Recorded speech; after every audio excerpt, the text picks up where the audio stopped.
films. I would, but I'm too old to deal with all that today. I don't want to go through all the mishigas, the stuff that it takes to deal with it. Yeah, but I mean, I feel sorry now for people in the end. I feel sorry for anyone who has to, you know, he kept me to the last day. I always said I had to be in Israel to do a movie. And I was supposed to be in rehearsal, and because I said things out to him, I spoke, and I rejected him, to be honest. And he kept me to the last day, perversely, because he was angry, and I just angry. But he didn't speak to Tippi the whole time, the movie. Did not speak to her? Oh no, I never saw him talk to her, except a director on the set when we were shooting. And then he talks to me all the time in front of her and tries to make me feel like I'm the next one that's going to work for him.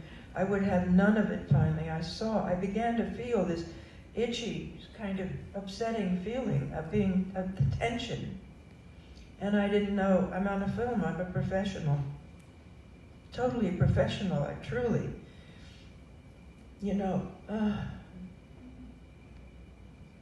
Can you look at the film and see that you and Tippi are giving terrific performances in difficult parts? yeah, I didn't know what I was doing, actually. To tell you the truth, I didn't really know.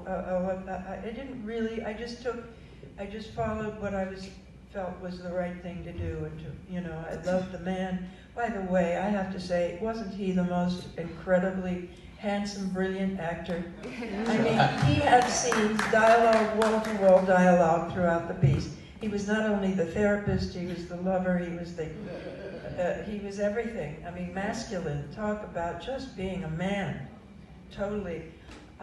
You know, I mean... You liked Sean Connery. Oh yeah, I mean, you know, he was also, he grabbed me behind the scenes one day and took my arm and held it and said, oh, I said, Sean, you're hurting my arm. And he said, oh, Diane, then he was living with the actress in England, and he says, she loves this. And I said, well, I don't.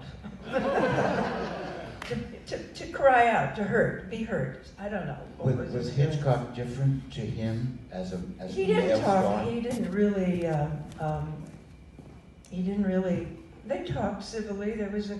But I didn't feel that Hitch had camaraderie with almost anyone in the film that was in the film.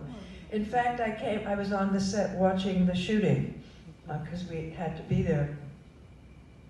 And one day he said to an actor, he fell asleep in the chair while he's shooting a scene. Fell sound asleep. And the assistant director had to say, Hitch, cut. He said, cut. And suddenly woke up and he said, cut. But he fell sound asleep while he was shooting a scene with somebody. I've never in my life seen that happen on a set. Because He drank too much at lunch. He drank a lot of red wine. I was invited to lunch several times. I went, but it was not comfortable. I didn't drink, didn't care, any of that stuff. But you know, he pre-planned every shot he before was he went to the set. Brilliant. I was invited to the screening room to watch the sequences as they were drawn.